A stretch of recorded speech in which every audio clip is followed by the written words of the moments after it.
Welcome to My Success.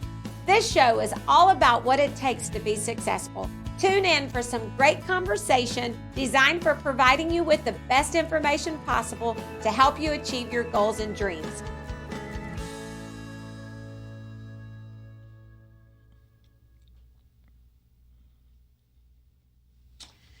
Hey everybody, happy Tuesday.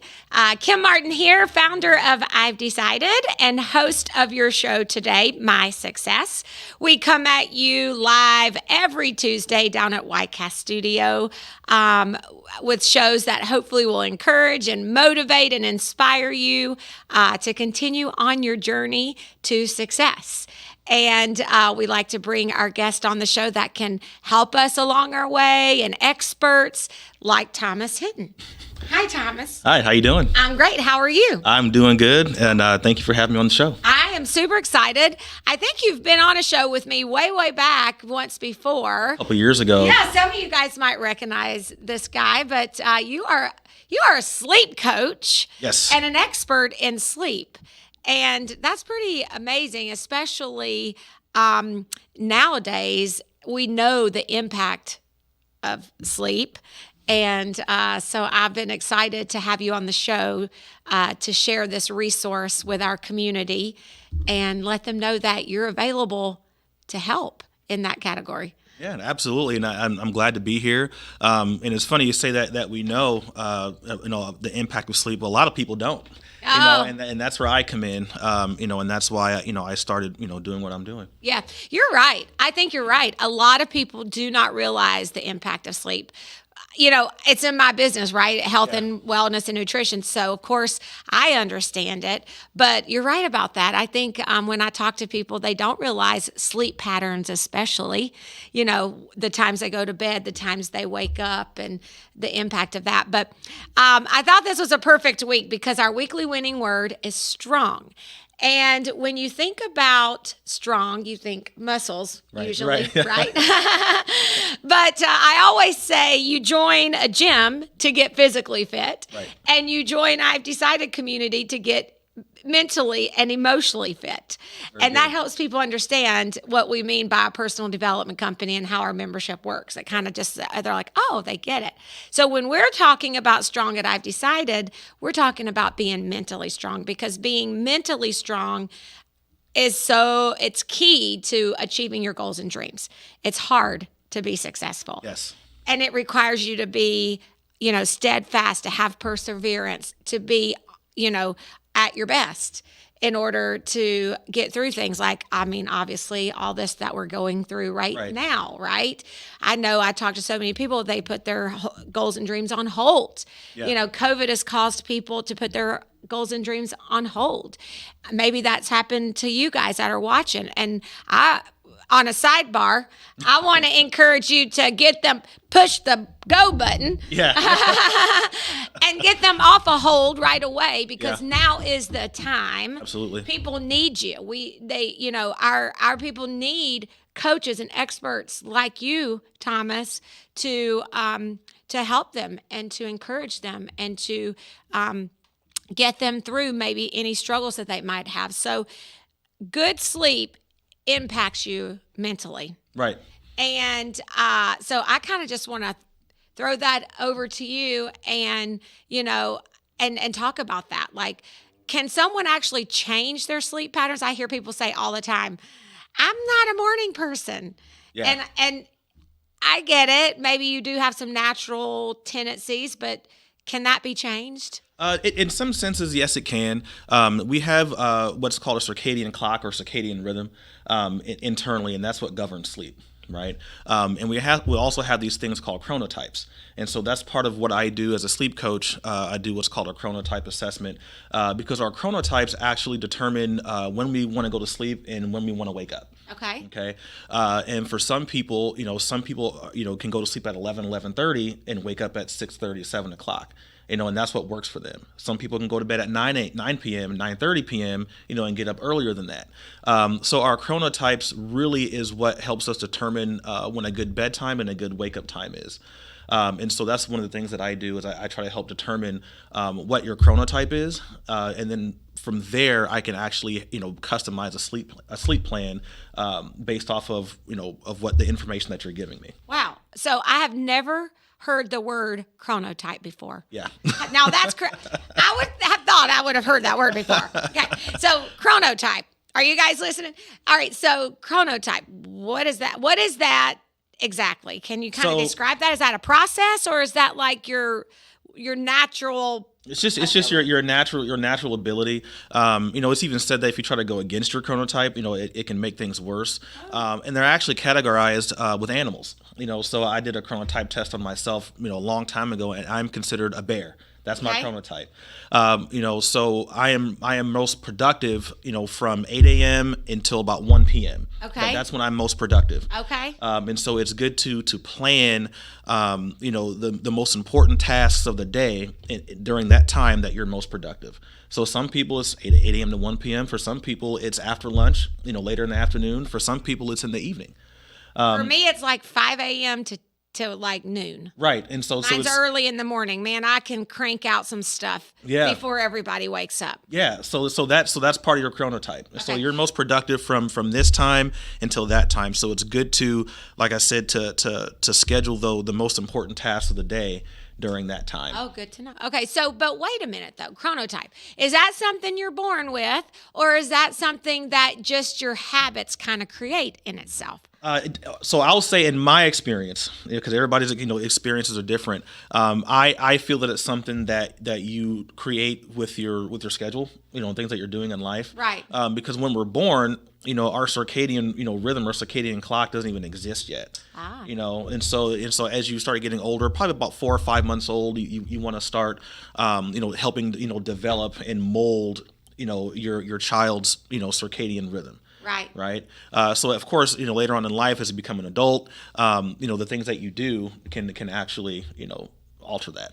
Yeah, because I used to not consider myself a morning person. Right. I mean, for a big majority of my young adult life, I would have said I'm not a morning person. I would stay up until midnight. Yeah. And then sleep until 10. Yeah. But in hindsight, thinking back, I was always sluggish. I didn't feel good. Now, granted, I wasn't extremely healthy either. Right. And I, struggled with some mental stuff that I wasn't taking care of. Yeah. So I couldn't fall asleep at night.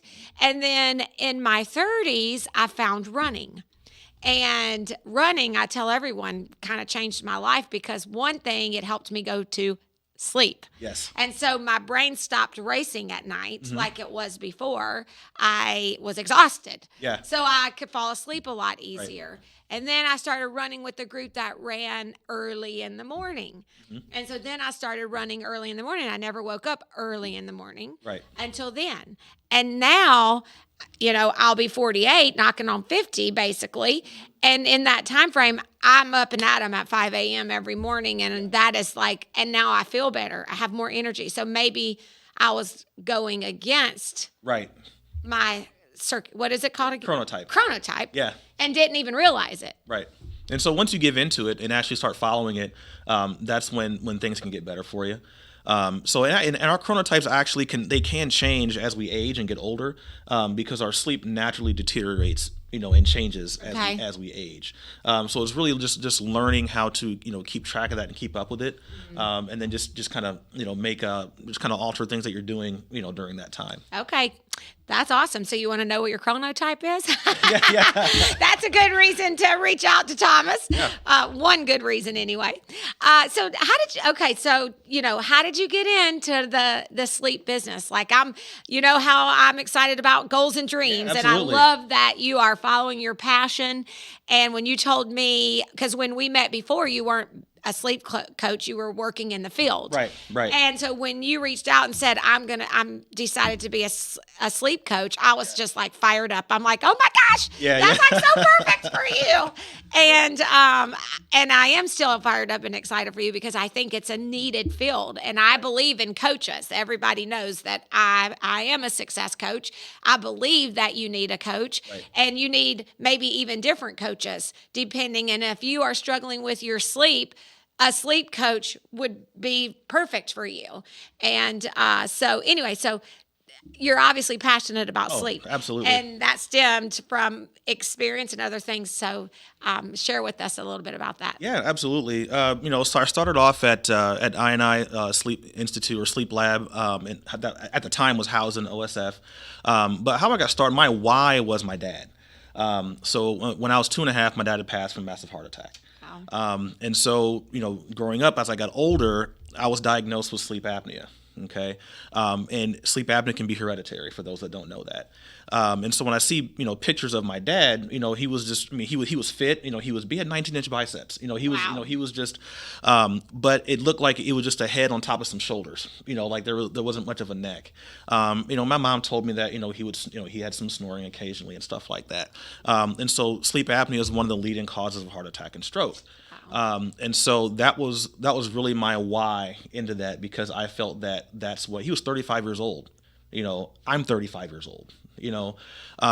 So that's my why. And so that's what really got me into it, because I'm trying to prevent other people from being my dad.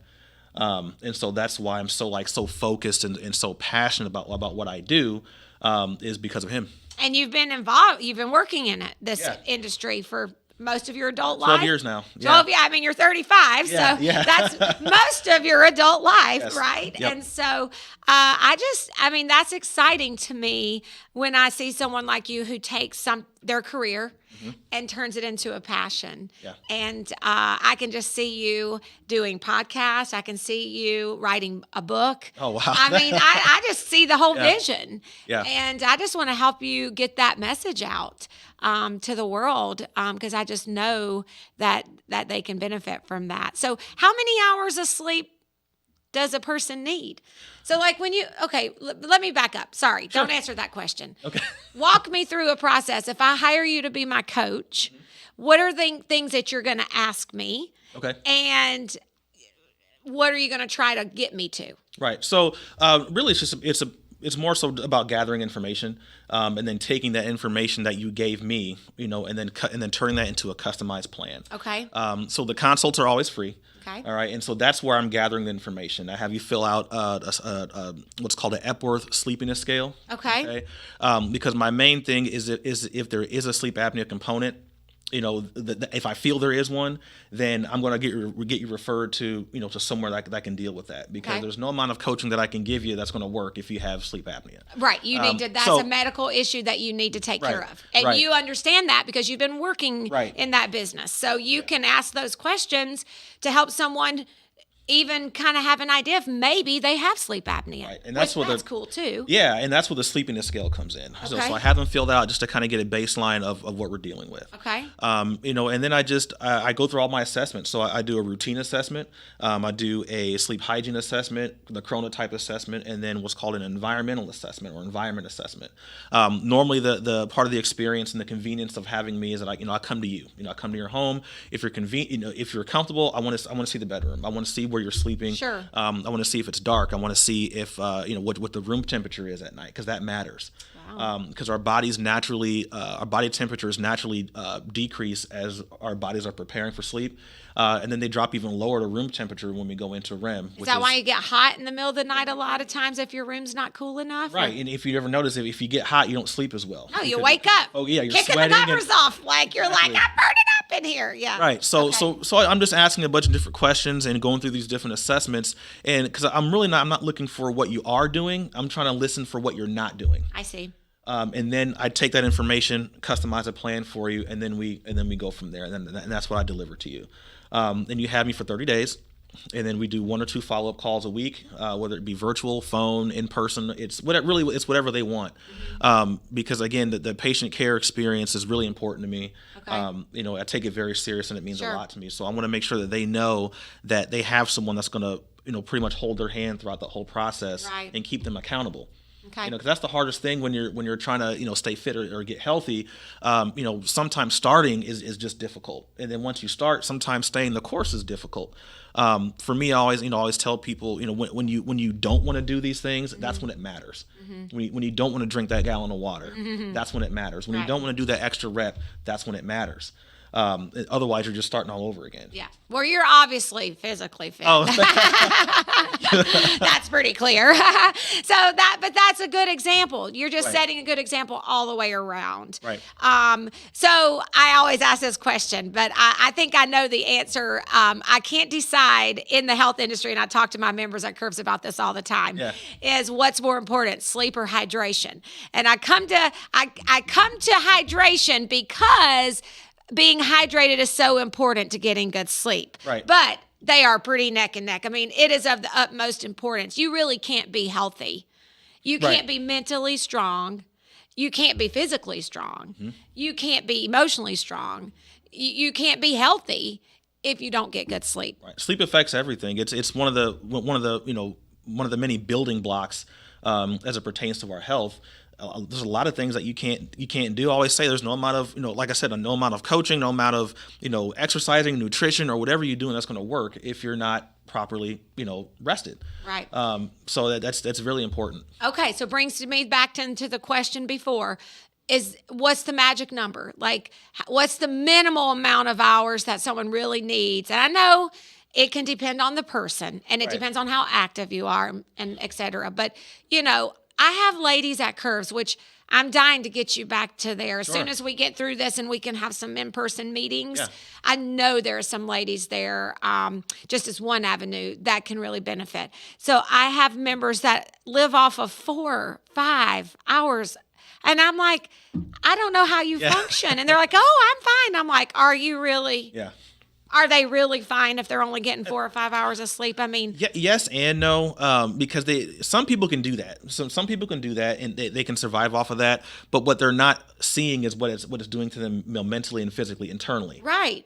From a cardiovascular standpoint, from a neurological standpoint, the brain, they can't see it, and they won't see it until something happens. That's when they'll see it. Is when their body starts falling So apart. you might be surviving, but it's not health. I mean, Right. your brain has to go through a cycle. Yes, Like you should dream.